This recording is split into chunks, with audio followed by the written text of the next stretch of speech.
জবাব দেওয়ার জন্য কে প্রস্তুত রয়েছে? আমি সংক্ষিপ্ত আকারে বলে যাচ্ছি, এদেশের এক শ্রেণীর আলেম ধর্ম বিকৃত করছে। আপনারা এটা বিশ্বাস রাখেন, তাহলে আপনারা হক পাওয়ার চেষ্টা করবেন। মাছ দিয়ে ভাত খায় মানুষ, কাঁটা ফেলে খায়, বুদ্ধি আছে, কাঁটা সহ খায় না। অতএব শরীয়ত যেটুকু জানতে চাইবে, যেটুকু জানতে হবে, সেটুকু প্রমাণ সহকারে জানতে হবে।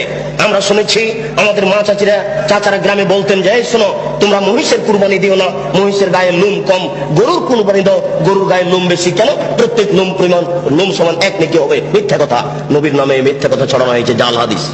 এ জবাব দিবে কিয়ামতের মাঠে। নেকির পাল্লাই এই কুরবানির গরু, নারী, ভুঁড়ি সবকিছু ওই নেকির পাল্লাই চাপিয়ে দেওয়া হবে। এই হাদিস আমাদেরকে শোনানো হয়েছে, এই হাদিস মিথ্যে। এর জবাব কে দিবে? গরু দিয়ে, উট দিয়ে আকিকা চলে না, এই হাদিস মিথ্যে, এটা জাল হাদিস, রাসূলের উপরে এটা বানিয়ে ছড়ানো হয়েছে। এর জবাব কে দিবে? বাচ্চার কানের পাশে আজান দিতে হবে, কথা সত্য। ডান কানে আজান দিতে হবে, বাম কানে একামত দিতে হবে, এ হাদিস মিথ্যে, রাসূলের কথা বলেননি। এই হাদিসের জবাব কে দিবে? মায়ের দিকে সোনজরে তাকালে কবুল হজের সমান নেকি হয়, এ হাদিস মিথ্যে। মায়ের পায়ের নিচে জান্নাত, এ হাদিস সত্য। মায়ের পায়ের নিচে জান্নাত, এ হাদিস ঠিক।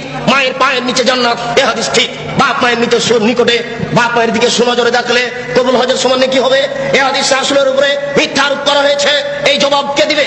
এই জন্য মনে রাখবেন, রাসূল সাল্লাল্লাহু আলাইহি ওয়াসাল্লাম একদা যাচ্ছিলেন মেরাজে জিবরাইল আলাইহিস সালামের সাথে। তিনি দেখলেন কতগুলি লোকের জিহ্বাকে আগুনের কেঁচি দিয়ে কেটে দেওয়া হচ্ছে, কতগুলি লোকের জিহ্বাকে আগুনের কেঁচি দিয়ে কেটে দেওয়া হচ্ছে। আল্লাহর নবী বললেন, মান হাওলায়ে, জিবরাইল এরা কারা যাদের জিহ্বা কেটে দেওয়া হচ্ছে? জিবরাইল আলাইহিস সালাম বলেন, হাওলায়ে খুতবাইল উম্মতিক, এরা হচ্ছে আপনার উম্মতের বক্তা, যারা বক্তৃতা করে বেড়াতো, তাদের জিহ্বা আগুনের কেঁচি দিয়ে কেটে দেওয়া হচ্ছে। কি বুঝলেন? কি বুঝলেন আর আমি কি বুঝালাম? বুখারী শরীফের এক হাদিসে এসেছে, আল্লাহর নবী বলছেন, ইয়াউমুল কিয়ামা, মাওলানা সাহেবকে কিয়ামতের মাঠে জাহান্নামে নিয়ে যাওয়া হবে। জাহান্নামে নিক্ষেপ করার সাথে সাথে তান্দালে কাক্তাবহু, মাওলানা সাহেবের নাড়ি ভুঁড়ি সব ঝরে পড়ে যাবে। মাওলানা সাহেব ঘুরতে থাকবে তার নাড়ি ভুঁড়ির চতুর্দিকে।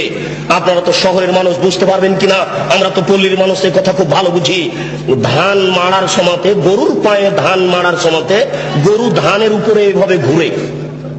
ধান মারার সময়তে, ধান গাছ থেকে ঝরানোর সময়তে গরু ওই ধানগুলির উপরে যেভাবে ঘুরে, মাওলানা সাহেব তার নাড়ি ভুঁড়ির চতুর্দিকে ঘুরবে। ফাস্তামা আলাইহা আহলুন নার, জাহান্নামীরা সেখানে জমা হয়ে বলবে, মালাক, খবর কি হুজুর, আপনার কেন এই অবস্থা? আনতা তা'মুরুনা বিল মারুফ ওয়া তানহা আনিল মুনকার, হুজুর আপনি তো আমাদের ভালো কথা বলছিলেন, মন্দ থেকে নিষেধ করছিলেন, হুজুর আপনার অবস্থা কেন এরূপ? হুজুর তখন বলবেন, কি বলি, আমরুকুম বিল মারুফ ওয়া আতি হে, আমি যে ভালো বলেছি, ভালো করিনি যে। কত হুজুর ভালো করেননি, এর প্রমাণ নিবেন। মিথ্যা কথা বলে ধর্ম প্রচার করে হুজুর, হুজুরকে সকালে 10,000 টাকা দিতে হয়। শতকরা 95 জন বক্তা মিথ্যুকে দেশের মাটিতে। আমি ভাঙাচুরা ভিত্তে দ্বারা যা তদন্ত চালিয়েছি, তাতে আমার বুঝ শতকরা 95 জন বক্তা মিথ্যুকে দেশের মাটিতে মিথ্যা কথার ভিত্তিতে দিন প্রচার করছে। আপনাকে সজাগ সোচ্চার হতে হবে, নইলে এই হুজুরেরা ইসলামের গায়ে, ধর্মের গায়ে আগুন লাগিয়ে দিয়েছে। ধাঁধা ধাঁধা করে ধর্ম চলছে। আপনি এখন কি করবেন? আজ যদি ঢাকা শহরে খাঁটি ফার্নিচার কিনতে যান, ভালো কাঠের ফার্নিচার পাবেন, টাকা বেশি লাগতে পারে। আজ যদি খাঁটি সরিষার তেল কিনতে চান, তাহলে পাবেন, টাকা বেশি লাগতে পারে। কিন্তু খাঁটি ধর্ম যদি পেতে চান, তাহলে সহজ নয়, খুব জটিল। জিজ্ঞাসা করলে বলবে, বড় হুজুর বলেছেন, পীর সাহেব বলেছেন, বুজুর্গানে দিন বলেছেন, এই বলেই চলবে। বুজুর্গানে দিনের দোহাই দিয়ে ধর্ম চলে না।